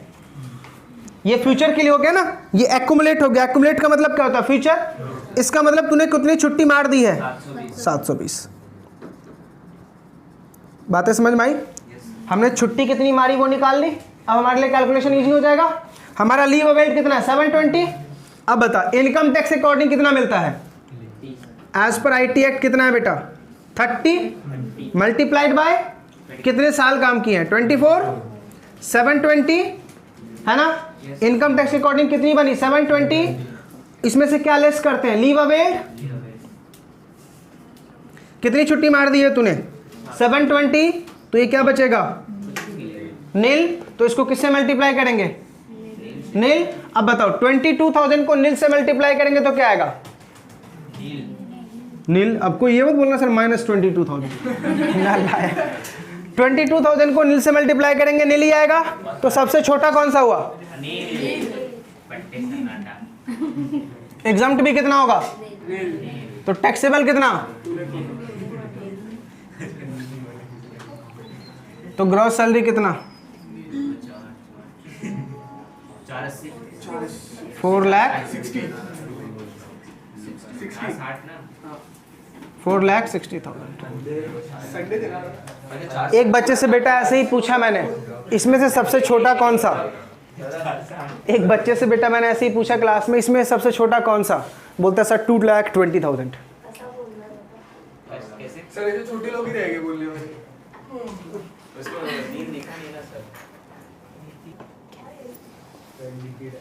चलो बेटा, अब हमारा दो बहुत ही छोटा छोटा सा रह गया। हेडिंग डालिए रिट्रेंचमेंट कॉम्पनसेशन। रिट्रेंचमेंट कॉम्पनसेशन क्या? Retrenchment compensation.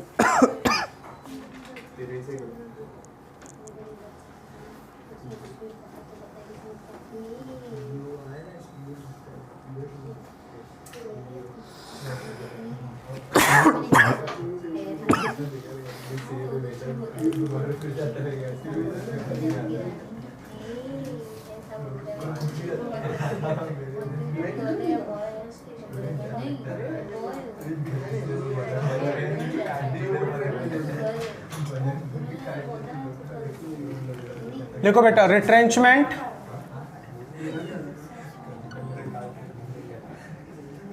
Compensation, retrenchment compensation, इसमें सबसे पहले आपको करना क्या है? रिट्रेंचमेंट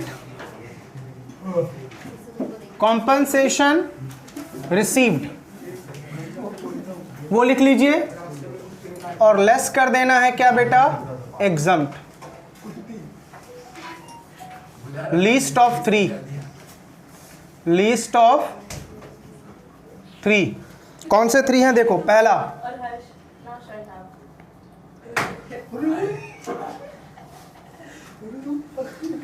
एक्चुअल, बेटा शांत, एक्चुअल कॉम्पनसेशन रिसीव्ड वो ले लीजिए। सेकंड है बेटा ₹5 लाख, सेकंड आपका ₹5 लाख है। और थर्ड एक कैलकुलेशन है, शांत, 15 divide by 26 multiplied by average salary of last 3 month, 3 महीने की average salary multiplied by rounded year of service rounded year of service. ये 3 फिगर आपके पास आ जाएंगे। इन तीनों में से जो भी लेस होगा वो क्या कर देना बेटा, एग्जम्प्ट। बाकी सब क्या हो जाएगा, टैक्सेबल। और यहां पे सैलरी का मतलब है same as HRA, same as बेटा HRA। बस डिफरेंस क्या है कि वहां पे 10 महीने का एवरेज सैलरी लेते थे और यहाँ पे 3 महीने का लेंगे। बाकी सैलरी का डेफिनेशन सेम एज HRA।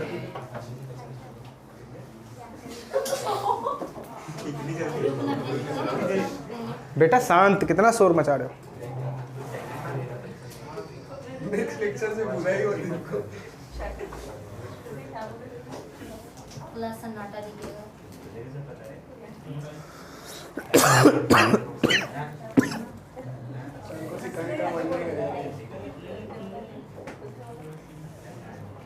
इसके क्वेश्चन बेटा बहुत कम आते हैं एग्जाम में, बहुत कम।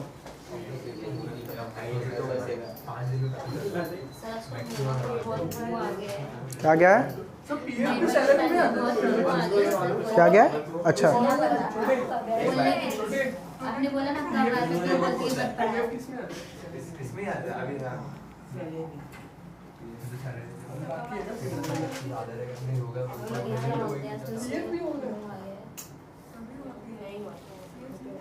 पीएफ हो गया,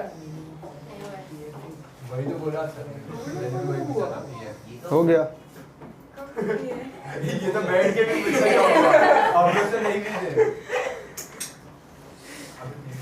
चैप्टर वापस देखना पड़ेगा। रफ करूं? सर वो वाला जिसके अंदर आपने इंक्लूड कर दिया तो सम के अंदर 12% 9.5 अरे वो एक सम के अंदर बस लगभग हो गया। सर लेकिन तुम एक बार बता देना पीएफ क्या होता है। कुछ भी मत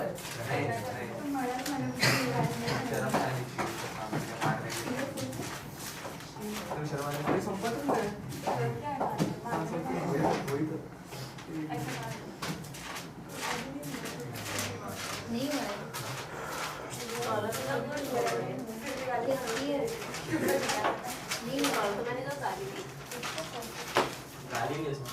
अरे नलाइको, सम्स में करवाया था पीएफ 12% एग्जम्प्ट, पीएफ का इंटरेस्ट 9.5% एग्जम्प्ट। कल ही तो सम्स में करवाया है। आपने बोला था आप क्लियर हो गया? वापस से कराओगे अच्छे से। सदमा आ रहा है। सच में आपने बोला रिकॉर्डिंग में देखिए सर। आजा बेटा, next topic VRS। VRS voluntary retirement scheme. ये भी सिंपल है बेटा। सबसे पहले ये बताओ तुम्हें एक्चुअल VRS कितना मिला, इसमें से लेस कर लो एग्जम्प्ट। अब बेटा इसका फॉर्मूला है, पहला एक्चुअल रिसीव्ड, दूसरा बेटा हमारा अमाउंट फिक्स है ना ₹5 lakh, voluntary retirement scheme. Salary per month multiplied by number of remaining month of service, और चौथा बेटा salary per month multiplied by 3 months multiplied by completed year of service.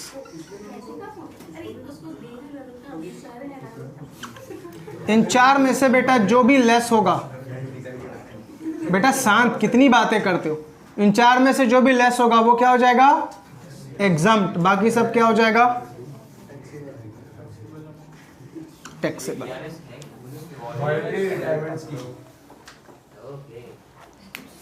VRS का मतलब होता है तुम अपनी रिटायरमेंट डेट से पहले रिटायरमेंट ले रहे हो एम्प्लॉयर के साथ हैंडशेक रिलेशनशिप करके, इसको बोलते हैं बेटा VRS। तो 4 फिगर देखना, इन चारों में से जो सबसे कम होगा वो यहाँ पे एग्जाम्प्ट, बाकी सब क्या हो जाएगा, टैक्सेबल।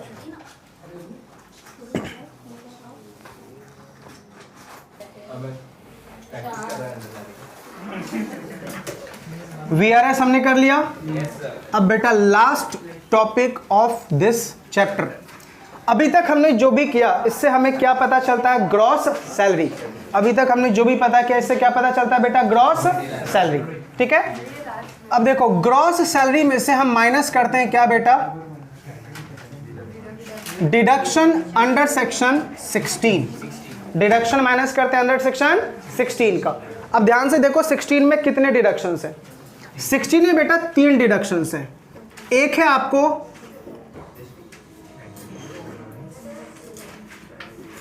एंटरटेनमेंट अलाउंस, पढ़ा चुका हूं मैं, एंटरटेनमेंट अलाउंस ग्रॉस सैलरी में से माइनस करते हैं।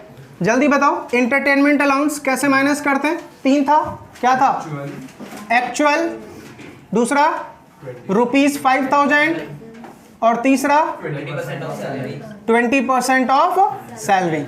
यहां पे सैलरी का मतलब क्या था, ओनली बेसिक वेजेस, यही था ना। इन तीनों में से विच एवर इज लेस। ठीक है, तो पहला डिडक्शन ग्रॉस सैलरी में से क्या माइनस होगा बेटा, एंटरटेनमेंट अलाउंस। ठीक है, हाँ, और याद रखना बेटा ये ओनली फॉर गवर्नमेंट एम्प्लॉय होता है, ओनली फॉर गवर्नमेंट एम्प्लॉय। ठीक है, शांत ध्यान से। दूसरा जो हमारा है बेटा वो है प्रोफेशनल टैक्स, प्रोफेशनल टैक्स समझना। अब इस बात को ध्यान समझो, प्रोफेशनल टैक्स पता करो कि professional tax paid by whom, paid by, अगर एम्प्लॉयर है तो क्या होगा, और पेड बाय एम्प्लॉय है तो क्या होगा। पेड बाय एम्प्लॉय है तो डायरेक्ट आपको क्या करना है बेटा, डायरेक्ट लेस करना है, किसमें से, फ्रॉम ग्रॉस सैलरी। जो भी आपने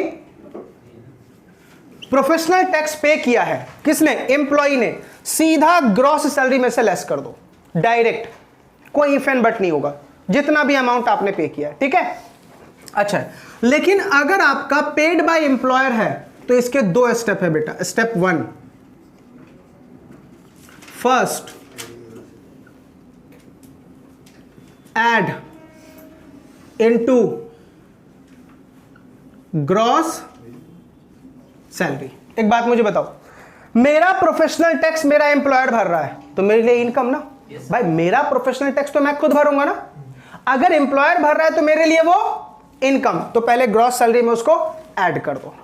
ठीक है, अब स्टेप नंबर 2 क्या करोगे, less from gross salary, less from gross salary, पहले ऐड फिर लेस। ऐड क्यों किया, क्योंकि सर वो मेरे लिए इनकम है, इसलिए हमने ऐड कर दिया, और फिर बाद में हमें पे तो करना पड़ेगा ना भाई, मेरा टैक्स एम्प्लॉयर तो नहीं भरेगा, तो एम्प्लॉयर मांगेगा ना मुझसे, भाई तेरा मैंने प्रोफेशनल टैक्स भरे थे 5000, वो मुझे वापस करो। मेरी सैलरी में से उसने काट, क्या कर लिया, 5000 काट लिया, तो अब मैं क्या करूंगा, उसको लेस कर दूंगा फ्रॉम ग्रॉस सैलरी। ठीक है, लेकिन अगर सिर्फ एम्प्लॉय पे कर रहा है तो सीधा डिडक्ट होता है, ऐड कुछ भी नहीं होता। इतनी बातें समझ में आ गई। अच्छा, थर्ड है आपका बेटा स्टैंडर्ड डिडक्शन, स्टैंडर्ड डिडक्शन। ये फिक्स है बेटा, ये फिक्स है, इसमें कोई इफ एंड बट नहीं होगा, ये ऑलवेज क्या रहेगा बेटा, फिक्स रहेगा। स्टैंडर्ड डिडक्शन बेटा क्या है बेटा, फिक्स है। कितना फिक्स है, तो ध्यान से, अमाउंट ऑफ सैलरी, कितना तुम्हारा सैलरी है, और 50,000 विच एवर इज लेस, यानी मैक्स टू मैक्स तुझे डिडक्शन कितने का मिलेगा, 50,000 का, उससे ज्यादा का डिडक्शन अपन को नहीं मिल सकता। बस अगर तुम ग्रॉस सैलरी में से ये 3 चीज लेस कर देते हो तो क्या निकल के आता है, taxable salary. Now you are liable to pay tax on that salary. तो हमने ग्रॉस सैलरी तक कैलकुलेशन सीखा था, बस उस ग्रॉस सैलरी में से ये 3 चीज क्या कर देंगे, लेस। अगर क्वेश्चन में इंफॉर्मेशन दे रखा है तो ध्यान से, इस दोनों का इंफॉर्मेशन दे रखा है तो ही लेस होगा। ये वाला ऑलवेज तुझे लेस करना है, इंफॉर्मेशन दे या ना दे, समझा। थर्ड वाला इंफॉर्मेशन दे या ना दे ऑलवेज लेस करना। अच्छा, एग्जाम में एमसीक्यू में क्वेश्चन पूछ दिया, बेटा बताइए स्टैंडर्ड डिडक्शन कितना है, तो सीधा क्या बोलोगे, अमाउंट ऑफ सैलरी और 50,000 which ever is less. MCQ में अगर तुझे क्वेश्चन पूछ दे तो क्या बोलेगा, अमाउंट ऑफ सैलरी और 50,000 विच एवर इज लेस। बस ये 3 डिडक्शन माइनस करते ही अपन का क्या निकल के आता है, इनकम फ्रॉम सैलरी। उसके ऊपर क्या देना है, टैक्स। आया समझ में। तो सदियों से जो बेटा हमारा ये लेक्चर चल रहा था, आज जाके खत्म हो गया 5 लेक्चर्स में। छोटा सा चैप्टर नाम क्या है, income under the head salary. अब इसी का हम जुड़वा ब्रदर पढ़ने वाले हैं बेटा, नेक्स्ट लेक्चर से पढ़ेंगे वो, उसका नाम है टीडीएस और टीसीएस। उसमें भी लगेंगे 2-3 लेक्चर लगेंगे। मैंने उसका एक सिंप्लीफाइड नोट्स बनाया है, वो सीधा प्रिंट आउट आपको दूंगा, 4 पेज का है, 4 या 5 पेज के। आप लोगों को क्या लिखवाया था ना उस टाइम बेटा, फ्री टाइम बहुत थे और बच्चे भी बहुत अच्छे थे। अब नहीं रहे, तुम लोग आ गए तो कैसे अच्छे रहेंगे। तभी हम चले जाते हैं।